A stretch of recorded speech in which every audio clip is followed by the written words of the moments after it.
अस्सलाम वालेकुम। आज मैं आपके साथ शेयर कर रही हूँ सिंपल होम रीसेट रूटीन, जिसकी शुरुआत मैं सबसे पहले बेडरूम से करने वाली हूँ।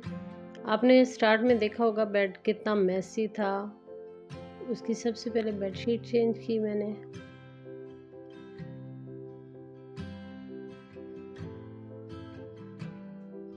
सिर्फ बेडशीट को चेंज कर देने से, सेट कर देने से आपका रूम नीट और टाइडी लगने लगता है। इसके अलावा कुछ चीज़ें थी जो साइड टेबल्स पे या नीचे बच्चों ने रखी थी, वो मैंने उठाई और मेरा रूम बिल्कुल क्लीन हो गया। अच्छा, बेडशीट जब बिछाने लगते हैं तो उसको अगर ऐसे मैट्रेस आप बाहर उठा के उसके नीचे उसके कोने दे के फिर बेडशीट बिछाएंगे तो वो जल्दी ख़राब नहीं होती। ऊपर बैठने ही लेते हैं इसे। थोड़ा सा बस पर्दों को सेट किया और चीज़ों को उठा लिया जो एक्स्ट्रा बिखरी हुई थी इधर उधर। आप देखें कि रूम क्लीन लगने लग गया। ये साथ इसके मैंने बिफोर शॉट भी एक छोटा सा आपको दिखा दिया कि रूम की हालत क्या थी। बेडशीट को सेट करके सारा सामान उठाने के बाद फिर मैंने ब्रूमिंग की, उसके बाद मॉपिंग की और बेडरूम क्लियर हो गया। अब चलते हैं जी किचन की तरफ। किचन के कुछ चीज़ें सेट होने वाली थी। मैंने सबसे पहले उसके कटलरी ड्रार से शुरू किया है। कटलरी ड्रार में आपने देखा है मेरे स्पून्स, फोक्स और नाइफ सब कुछ कैसे बिखरा पड़ा था, उलझा पड़ा था। उसके लिए मैंने एक ये सेट लिया था, ऑर्गेनाइज़र लिया था। ये प्लास्टिक का होता है, पीछे से कुछ इस तरह से दिखता है और इसको आप सिंपली ला के उसके अंदर रख देते हो। आपको कुछ भी इसमें इंस्टॉलेशन के लिए नहीं करना पड़ता, एक्स्ट्रा एफर्ट्स नहीं करना पड़ती। आप उसको रख देते हैं। रखने के बाद अपने सारे स्पून, फोक, नाइफ्स वगैरह को छोटे बड़े अलग से करके, टी स्पून, टेबल स्पून, उनको आप सेग्रीगेट करें। सेग्रीगेट करके जब इस तरह से रख देते हैं तो आप देखें आपको कितना अच्छा फील होता है। जब भी आपको जो चीज़ चाहिए हो, ड्रार ओपन करें, कुछ भी बिखरता नहीं है, कुछ मैसी नहीं होता, उसमें से सामान यूज़ करें। उसके बाद ये कुछ डिशेस थी जो कि वॉश हुई पड़ी थी। स्टैंड में पहले मैं वॉश करके बर्तनों को रखती हूँ। जब वो ड्राई हो जाते हैं उसके बाद ऊपर कैबिनेट में एक मैंने स्टैंड फिक्स करवाया हुआ है। इस फिक्स स्टैंड में फिर इनको मैंने सेट कर दिया, ऑर्गेनाइज कर दिया, ताकि किचन का काउंटर जो है वो क्लीन और क्लियर लगे, मैसी ना लगे, उस पर रश ना हो चीज़ों का।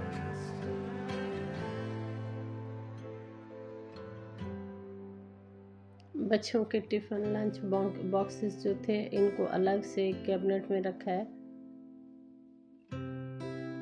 प्लेट्स, बाउल्स, ग्लास और मग्स वगैरह जो रूटीन में यूज़ होते हैं डेली बेसिस पे रेगुलरली, उनको मैं इस कैबिनेट में सेट कर देती हूँ ताकि एक ही जगह से मुझे हर चीज़ मिल जाए।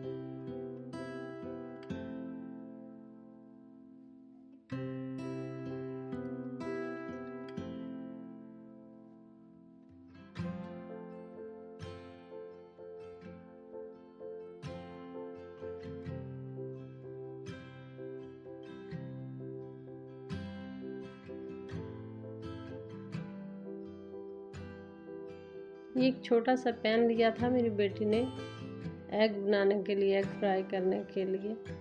अच्छा जी, सब बर्तनों को मैंने उनकी अपनी अपनी जगह पे रख दिया है। अब जो कुछ बड़े बर्तन थे वो भी ड्राई हो चुके थे। इनको इस तरह से मैंने वो मैट डस्टर के ऊपर ड्राई करने के लिए रख देती हूँ। जब ड्राई हो जाते हैं फिर इनको मैं इनके अपने मखसूस जो कैबिनेट्स हैं उनमें रख देती हूँ। अब बारी आ गई जी आपके अप्लाइंसेस की। अप्लाइंसेस भी वॉश होने के बाद ड्राई हो चुके थे, तो उसके सारे पार्ट्स को मैंने जॉइन कर दिया और इसको रीसेट करके अपने जूसर मशीन को एक साइड पे रख दिया।